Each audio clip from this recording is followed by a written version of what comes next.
देखो, सबसे पहली बात हमारी कमजोरी क्या है, हम परेशान हो जाते हैं। संसार में देखो तो परेशान, परमार्थ की तरफ देखो तो हम परेशान हो, ये हमारा आदत स्वभाव बन गया परेशान होना। थोड़ा सा धैर्यवान बनो, गंभीर बनो।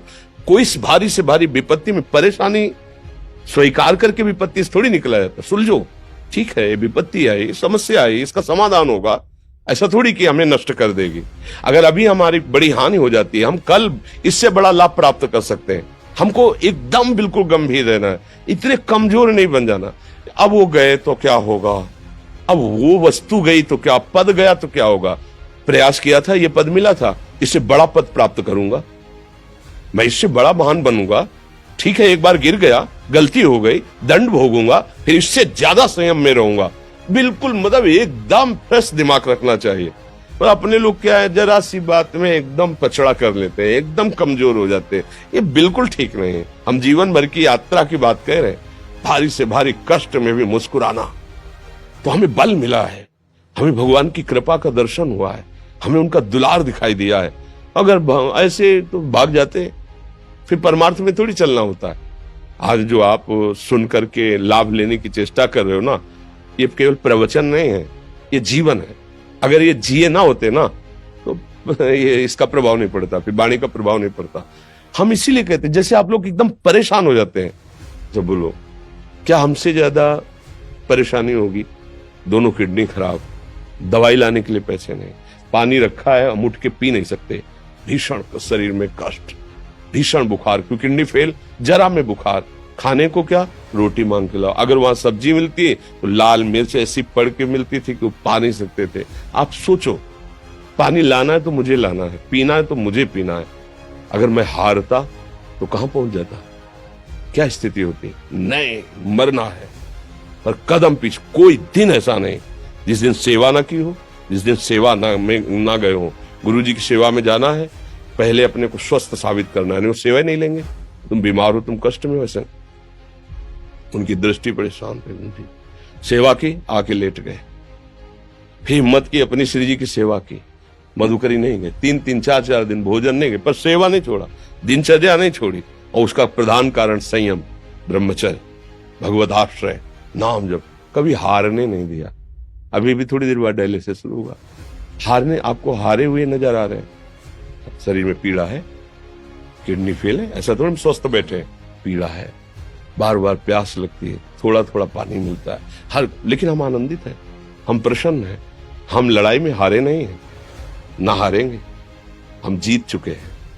हम अपने मालिक के भरोसे में अपना सब बात, तो वो, ये हम अपनी बड़ाई नहीं बता रहे, हम आपको बता रहे समस्या। सोचो, तुम्हारे पास तो माँ है, भाई है, बहन है, परिवार है, कोई ना कोई तो है ना। मेरा किसी ने कभी जीवन में ध्यान भी नहीं दिया। क्यों? बचपन से बाबा जी बन गए, किसी से प्यार नहीं, किसी से संबंध नहीं, कोई जानकारी नहीं, हम कहाँ हैं, वो कहाँ है, किसी से कोई मतलब नहीं। अच्छा, जवान साधु कौन श्रद्धा करे? कभी गांव जाने की हिम्मत नहीं पड़ती कि रोटी मांग ले, पता नहीं लोग क्या सोचेंगे, क्या भावना कर ले।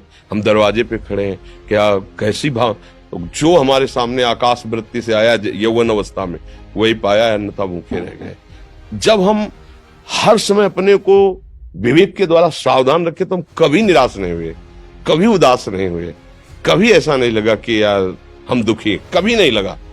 उसी का फल है कि उस सुख का संकेत मिल गया जहां दुख की निशानी भी नहीं है।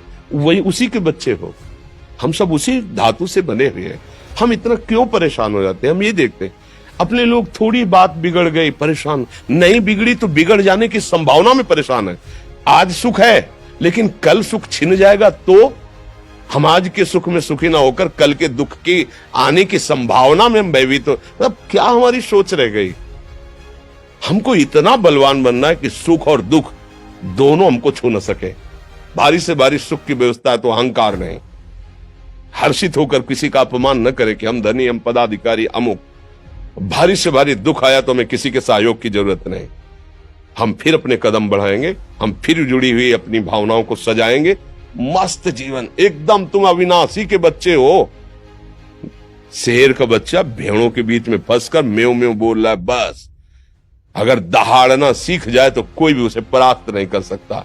ऐसे भगवद अंश, तू प्रपंच में फंसकर अपने को इतना दीन क्यों देख रहा है? तू ऐसा है कि भगवान के दिव्यास्त्र में भी ताकत नहीं तेरे को मार सके। तू अविनाशी का अविनाशी बच्चा है, विनाशी भोगों को, विनाशी शरीर को मैं मान के इतना भयभीत, इतना दुख ठीक नहीं।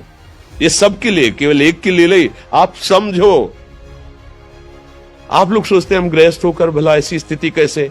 जनक जी सुखदेव जी के गुरु हैं और राजा हैं, महल है, रानियां हैं, नौकर है, चाकर।